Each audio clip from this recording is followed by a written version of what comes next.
大家好，我是严鑫，今天给大家带来新地图3寒冬港蝰蛇防守教学。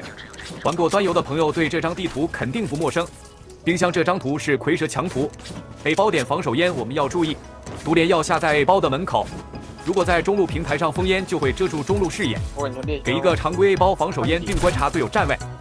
A 包前包和奶妈中路火男，我们选择起一把狂怒搭配毒球防守 B 点，开局猎枭拿到 B 点信息。这时候我们可以利用毒球制造一个包点隔断烟。没想到夜路这小子跑得挺快，开烟同时蹲扫拿下击杀，调整位置后拿到前包的信息，开启烟球为自己掩护，贴到黄香近点。先进步在大拉蹲扫，这个距离我们狂怒大拉蹲扫有绝对的优势。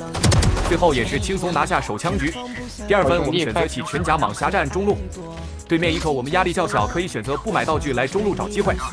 开局常规架枪收掉前包后掉包，听到管道夜路 TP 的声音，但是没有找到人，同时包也被捡走，来到一个1打3的残局。来到 A 包门口常规预苗狙掉幽影，切出手枪，在包点内找不到人，选择先低包。这里被杰锋抽了一枪，同时夜路也来做包夹，先顺局收下夜路，再低包。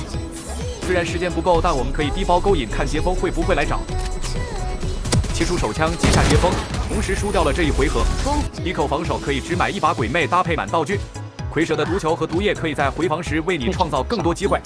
队友 A 包失手，我们迅速回防，赶在对面进点之前开启大招，先踩住包点。我操，好强！这里选择了包点箱子上一个飞玉苗位，同时我们也可以跳到第2个高箱上收集信息。爆能器落在 A 区，队友打掉带包敌人，来到残局1打2。这时小地图还有爆能器信息，我们可以对着包的位置丢出毒液干扰对面捡包，同时听到夜路闪光声音，大概率要禁烟找我们。回身打掉夜路后升级装备，来到残局1打1。防守方可以不着急，等对面低包再拉出观察，尽量不要主动找人，风险较大。晃身出烟没看到幽影位置，我们选择静音挂绳来到2楼，借助地形优势，高打低往往有出其不意的效果。最后也是轻松完成一口翻盘，牛逼！下一分给出 A 包防守烟后，我们来到 B 区防守，先帮队友解决掉中路单摸的夜路。A 点一直没有信息，那就该考虑 B 包是不是已经被渗透了。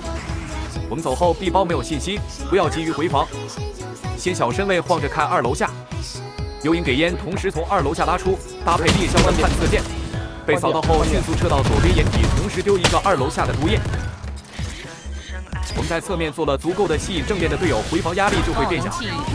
这个毒液也成功腐蚀到了幽影和猎枭2人，为我们拿下2个宝贵的助攻。这分对面在 A 包拿到击杀后，没有继续进点，果断来到 B 包给一个包点的隔断毒球。听到脚步后开启毒球并丢出毒液，这2个道具的配合可以有效拖延对面下包，等队友回防支援。左边有烟球，短时间内我们只需要预苗右边黄香。接到幽影后掉包，所剩时间已经不多。我操，好痛！虽然没有打到2楼下的猎枭，但是队友回防也已经赶到，做一下骚扰，最后也是拿下了这一回合。那么今天的蝰蛇3寒冬港防守教学到这里就要结束了。如果你觉得本期视频对你有所帮助，不要忘记点赞、关注支持一下。爆能器落在后面会更新更多的蝰蛇各图教学。1名敌人，我是严鑫，拜了个拜。守方获胜。